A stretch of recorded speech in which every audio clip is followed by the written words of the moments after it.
నూతిల వడ్డోన్ మీద 100 రాళ్ళేసుడంటే గిదేనేమో. ఇప్పటికే కేసులతోటి కోట్ల చుట్టూ తిరుగుతుండు కేటీఆర్. ఇప్పుడు మళ్ళో 2 కేసులు పెట్టిండ్రు బీసీ పొలిటికల్ జేఏసోళ్ళు. ఆ నడుమ ఆర్ఆర్ టెండర్లు వేరే కంపెనీకి అప్పచెప్పింది కదా కేసీఆర్ సర్కారు. దాంట్లో పెద్ద స్కామే అయిందని ఈడీకి కంప్లైంట్ ఇచ్చి బీసీ పొలిటికల్ జేఏసీ ఒక్క కేటీఆర్ మీదనే కాదు కేసీఆర్ మీద కూడా ఫిర్యాదు చేసిండ్రు. పనిలే పని అట్లా వడుంటాయని బీఆర్ఎస్ పార్టీకి వచ్చిన ఎలక్టోరల్ బాండ్స్ మీద కూడా ఫోరెన్సిక్ ఆడిట్ జరపాలని డిమాండ్ చేసిండ్రు. బీఆర్ఎస్ ఎలక్టోరల్ బాండ్స్ ను స్క్రూటినీ చేసి ప్రభుత్వ కాంట్రాక్టు పాలసీ నిర్ణయాల మీద దర్యాప్తు జరపాలని కంప్లైంట్ ఇచ్చిండ్రు. టోల్ వసూలు విషయంలో కేటీఆర్ మీద కేసు పెట్టి ఎంక్వైరీ చేయాలి. అప్పటి సీఎం సీఎస్ అందరి మీద కూడా ఈడీకి ఏసీబీకి కంప్లైంట్ ఇచ్చి విచారణ జరపాలి అని డిమాండ్ చేసిండ్రు. ఐఆర్బీ ఇన్ఫ్రాస్ట్రక్చరు కైటెక్స్ గార్మెంట్స్ కంపెనీలకు కాంట్రాక్ట్ ఎట్లిచ్చిండ్రు?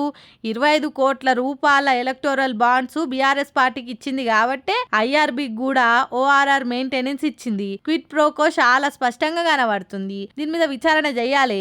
హెచ్ఎండిఏ నిధుల మీద ఫోరెన్సిక్ ఆడిట్ జరపాలి. నిధులు దుర్వినియోగంలో అధికారుల పాత్ర ఏందన్నది కూడా తేల్చాలి అనుకుంటా పెద్ద డిమాండ్ల షిట్టానే ఈడీ ఏసీ బోళ్ళ ముంగట పెట్టిండ్రు బీసీజేఏసోళ్ళు. మరి చూడాలి ఈ కేసు ఏడదాకా పోతుందో. చూడురి కాని కాలానికి కప్పే దయ్యమై పడుతుందంటే గిరేనేమో కదా.